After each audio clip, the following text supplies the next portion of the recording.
Hi everyone, Aaron here for Zollotech, and Android P has been out for about a week, and I've been using it every single day on my Pixel 2 XL, and it's been performing pretty good. I've been using it as my main phone. I've been using this with another phone as well, but I always carry two different phones, and I use this an awful lot, and this one in particular has been pretty good. Android P, for being such an early beta, has performed really well, but had a few hiccups here and there. I was running the developer preview earlier, which was more of an alpha build or late alpha, really early beta on the Pixel XL, but the Pixel 2 XL here is running it pretty well. Now, the major issue I have is when I turn it on first thing in the morning, just unlock it, it gets really slow right away. So maybe I'll go into it and I won't even be able to do this. It'll just kind of stutter and be slow. And sometimes when I want to switch between apps, it's very stuttery and slow.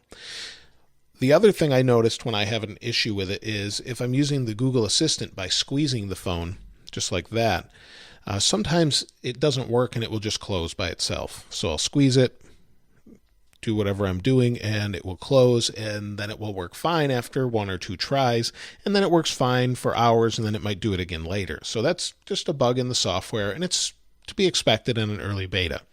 Now, these gestures, though, were taking me a little bit longer to get used to than I thought. Now, I'm used to an iPhone X's gestures because I use that as well, and when you slide up, you can switch between different applications really easily. I like this. It's a great way to do this. Swipe them off to close them.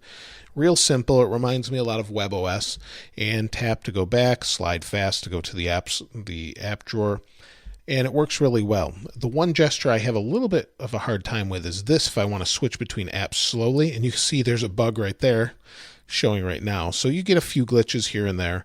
But for now it's doing another weird ghosting thing. So I haven't seen that one before, so that's apparently an issue sometimes too now.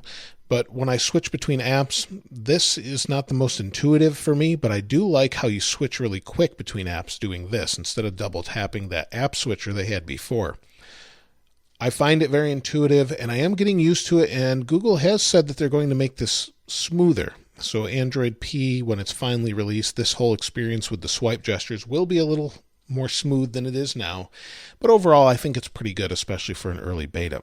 Now, battery life is always a concern. You can see I'm at 40% now. Let's take a look at the battery. You'll see battery's at 40%. It says it's in good shape. Apps are running normally.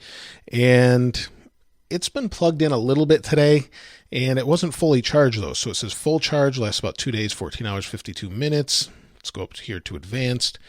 And you'll see that app usage since full charge 47 hours ago. I really do get great battery life on this phone overall, but using it throughout the day, I do make a lot of phone calls on it.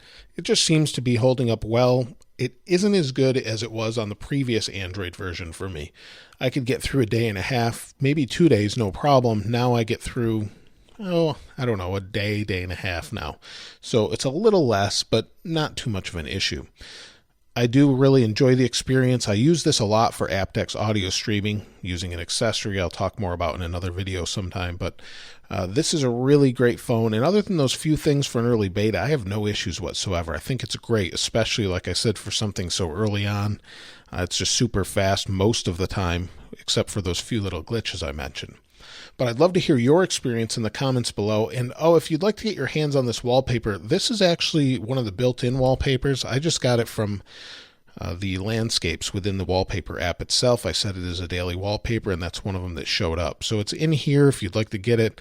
I don't have a link to it because, I guess it's right here, but I don't have a specific link to it as it's not as easy to get through there. But if any of you have that link, please post it below so others can check it out that might not be on a Pixel with that Google Wallpaper app. Let me know your thoughts about it, how it's working for you. If you have one of the few selected devices that Android P works on right now, I'd love to hear what you have to say. And if you haven't subscribed already, please subscribe and like. As always, thanks for watching. This is Aaron. I'll see you next time.